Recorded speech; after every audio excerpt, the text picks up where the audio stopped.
ख़वातीनो हज़रात, champions trophy शुरू हो गया है। कराची में ओपनर था आज। पाकिस्तान में कई सालों बाद एक आईसीसी इंटरनेशनल ट्रॉफी का इवेंट हुआ है, तो बहुत एंटिसिपेटेड इवेंट है और लोग बड़ी तादाद में निकले होंगे। जैसे कि आपको ये सारी सीटें खाली नज़र आ रही है कराची नेशनल स्टेडियम में। पाकिस्तान में खेल रहा है चैंपियंस ट्रॉफी गेम एक बड़ी टीम के खिलाफ। न्यूजीलैंड नंबर 5 बैट्समैन जो है वो ओपनिंग कर रहा है। ओपनर जो है वो नंबर 4 पे आ रहा है। नंबर 3 बैट्समैन ओपनर बन गया है। नंबर 4 बैट्समैन नंबर 3 पे आ गया है। ये बात भी सुनने को मिल रही है कि नेक्स्ट मैच में शाहीन शाह अफरीदी बाबर आजम के साथ ओपन करेंगे। सिर्फ और सिर्फ बाबर आजम का पार्टनर चेंज होगा, बाबर आजम चेंज नहीं होंगे। ये है जिद पीसीबी की, ये है मिस मैनेजमेंट पीसीबी की। स्टेडियम पूरा खाली, टीम पता नहीं कैसी टीम कहां से सेंड की हुई। इससे तो बेहतर था मुझसे ओपनिंग करवा लेते। ना ही एडवर्टाइजमेंट, ना ही कुछ स्पेशल डील स्टूडेंट्स के लिए, क्योंकि इन मैचेस में सबसे ज्यादा इंटरेस्ट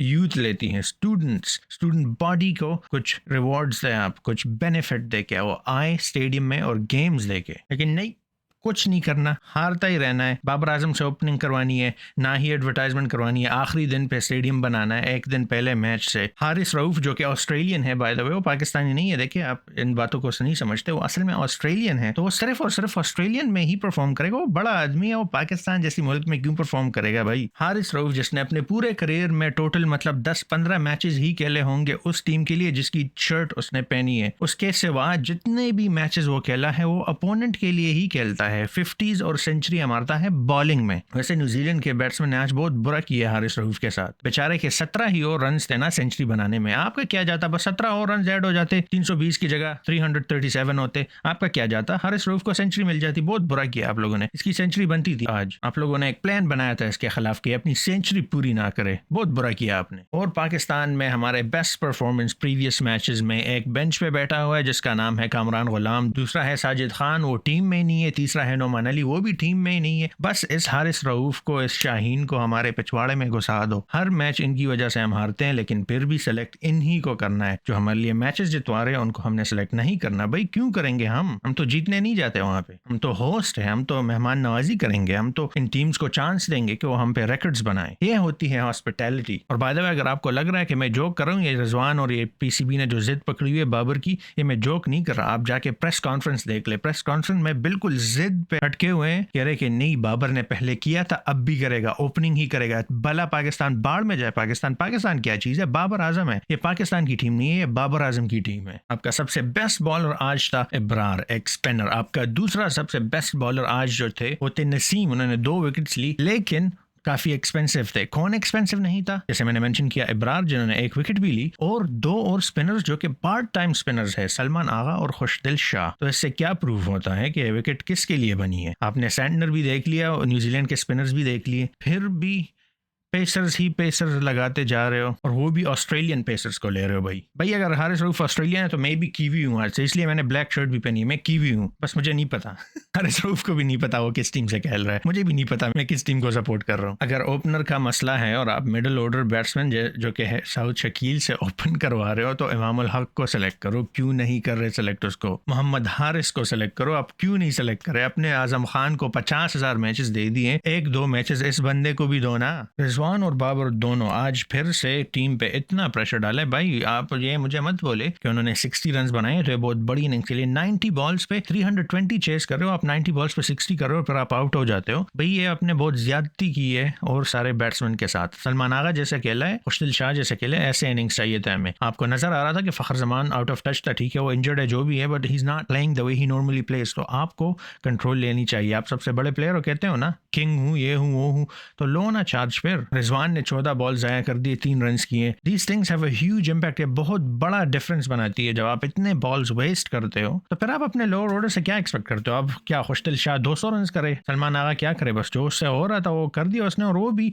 अगेन उस पर इतना प्रेशर आया हुआ था। अगर प्रेशर उस पर थोड़ी कम होती है, अगर रिक्वायर्ड रेट 10 से ऊपर तकरीबन 11 तक पहुंच चुकी थी, अगर इतना ना होता तो शायद वो 100 भी कर लेता। लेकिन उसे मुसलसल शॉट्स खेलने थे, मुसलसल बाउंड्रीज, चौके छक्के लगाने थे और रन रेट को बढ़ाना था। अगर ये बाबर आजम ने किया होता तो मुझे पूरा यकीन है कि फ़खर जमान भी 50 कर लेता आज। अगर ये रिजवान ने किया होता तो पूरा यकीन है मुझे कि शायद खुशदिल शाह आखिर में आके सेंचुरी भी बना लेता, सलमान आगा भी 100 कर लेता है, तो क्योंकि फिर हर बॉल को अटैक करने की नौबत ना पड़ती। लेकिन जब आपका रिक्वायर्ड रेट ही ऑलमोस्ट 11 है तो ऑब्वियसली आपको फिर रिस्क लेना पड़ेगा। And that's the thing with risk, आप चौका छक्का भी लग सकता है बट आप आउट भी हो सकते हो, और इन दिस केस उनके चौके छक्के लगे पर आखिर में आउट हो गए। तो जो हमारे सबसे सीनियर बैट्समैन थे फ़खर जमान, बाबर आजम और रिजवान, उन तीनों की वजह से हम आज मैच हारे। और of course superstar Haris Rauf जिसने पता नहीं 2,28,024 रन दिए हैं इस मैच में। जितना प्रेशर इब्रार ने और नसीम ने उस मोमेंट में बनाया था, जो 2 क्विक विकेट्स गिरी थी स्टार्ट में इनिंग्स में, और फिर आ गया हारिस रऊफ, पहली के दूसरी बॉल पे चक्का खाया इसने, सारे के सारे मेहनत पे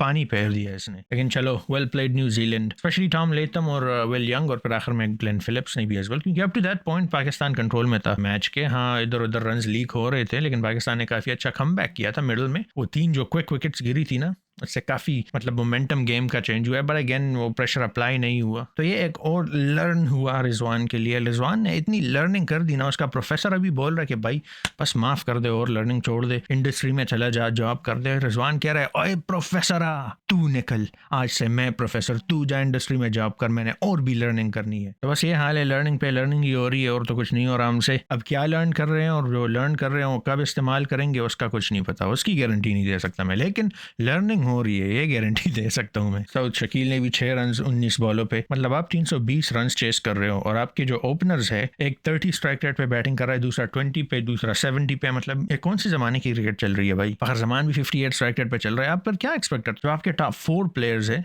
पहले 4 बैट्समैन जो आपके आए हैं सारे के सारे अंडर 70 स्ट्राइक रेट बैटिंग कर रहे हैं, तो आप ये उसके बाद जो बैट्समैन आ रहे हैं उससे क्या एक्सपेक्ट करो कि वो 300-400 स्ट्राइक रेट से रन्स बनाए, और वो भी 100 रन, क्योंकि आपने तो 2-3 से ज्यादा रन्स भी नहीं बनाए। इमामुल हक की यहाँ पे हमें कमी महसूस हो रही है। He was a classy batsman, मैं बहुत टाइम से बोलता आ रहा हूँ इमामुल हक को टीम में वापस ले आओ। इतनी ज्यादा पर्चियां पड़ी हुई इस टीम में, तो एक और पर्ची भी डाल दो ना। जो पर्ची परफॉर्म कर रही है उस पर्ची को निकाल रहे हो, जो पर्ची परफॉर्म नहीं कर रही उसको बार बार घुसा रहे हो टीम में, बार बार जबरदस्ती डाल रहे हो टीम में। भाई डालो इमाम को, खुदा के लिए उसे डाल दो, उसके साथ ज्यादती कर रहे हो, ये बहुत ही इनजस्टिस हो रहा है इमाम के साथ। वो हमारा बहुत ही जबरदस्त ओपनर था, उसको ए भी निकाल दिया सिर्फ इस रीजन का क्योंकि वो इंजमामुल हक का रिलेटिव है, इस रीजन से आपने उसको निकाल दिया। It doesn't make any sense. वो परफॉर्मिंग प्लेयर था, फ़खर जमान और उसकी बहुत अच्छी जोड़ी बनी हुई थी टॉप ऑर्डर पे, काफी टाइम के लिए वो बेस्ट ओपनिंग प्लेयर था पाकिस्तान का। क्यों तोड़ा आपने वो प्लेयर? अगर आप कह रहे हो कि वो आउट ऑफ फॉर्म था थोड़ी टाइम के लिए, तो हाँ of course everybody goes out of form. Virat Kohli भी आउट ऑफ फॉर्म है, रोहित शर्मा भी आउट ऑफ फॉर्म है, बाबर आजम हमारा आउट ऑफ फॉर्म है। ये तो होता है, it's part of the game. इसका मतलब तो ये नहीं आप परमानेंटली उसको टीम से निकाल दो। लेकिन भाई जो भी है, हमने बस लर्न ही करना है, और तो हमें कुछ आता नहीं है। लर्निंग हो रही है और वो भी ऑनलाइन जूम पे लर्निंग हो रही है, तो वो कैसे लर्निंग होती है वो तो हम सबको पता है। तो ये वो वाली लर्निंग हो रही है एक्चुअली। वो कोविड में जब हम घर से क्लासेस लेते थे, वो वाली लर्निंग। कोई भी लर्निंग वर्निंग कुछ नहीं हो रही, क्योंकि वही सेम मिस्टेक्स हर मैच में हो रहे हैं, वही सेम फजूल सिलेक्शन हो रही है, कोई प्लान नहीं है, कोई माइंडसेट नहीं है, वही टुक टुक टुक टुक करते जा रहे हैं सब। ऐसे मैचेस नहीं जीतेंगे भाई। और पाकिस्तानियों, आप लोग क्या कर रहे हो यार? निकलो, कितने सालों बाद मैचेस हो रहे हैं, स्टेडियम खाली पड़ा है, क्या कर रहे हो आप लोग? और मैं तो हैरान इस बात में कि ये तो है पाकिस्तान का मैच। ये जब पाकिस्तान का मैच नहीं होगा तो कितने लोग होंगे स्टेडियम में? फिर तो एक बंदा भी नहीं होगा स्टेडियम में, शायद प्लेयर्स भी ना आए, वो भी कहें बस हम भी नहीं जा रहे। एनीवेज, बहुत ही जबरदस्त परफॉर्मेंस हुई न्यूजीलैंड की तरफ से, और बहुत ही डिसअपॉइंटिंग। खैर डिसअपॉइंटिंग तो नहीं कर सकते, टू बी परफेक्टली ऑनेस्ट, यही एक्सपेक्टेड था। ऐसी सिलेक्शन करेंगे, ऐसी प्लानिंग करेंगे, जिद करेंगे कि नहीं बस बाबर आजम नहीं ओपनिंग करनी है, जो भी हो, चाहे आसमान जमीन बिल्कुल उल्टा हो जाए, पूरी दुनिया तबाह हो जाए, नहीं बाबर आजम नहीं ओपनिंग करनी है। जब आप ऐसी बातें करेंगे तो फिर हम क्या एक्सपेक्ट करेंगे? यही रिजल्ट होगा। आइंस्टाइन ने कहा था ना, insanity is doing the same thing over and over again and expecting a different result. अगर आप सेम थिंग करेंगे और फिर आप रिजल्ट डिफरेंट एक्सपेक्ट करेंगे तो मसला आपके यहाँ पे और कहीं पे भी नहीं। चलो जी, दैट वाज माय वीडियो। आप बताएं what do you think of this current Pakistan side, और जो मैनेजमेंट है और जो प्लानिंग है और जो सिलेक्शन है, व्हाट डू यू थिंक? बताएं कमेंट्स में, and I'll see you guys next time. Until then, alvida, khuda hafiz, and goodbye.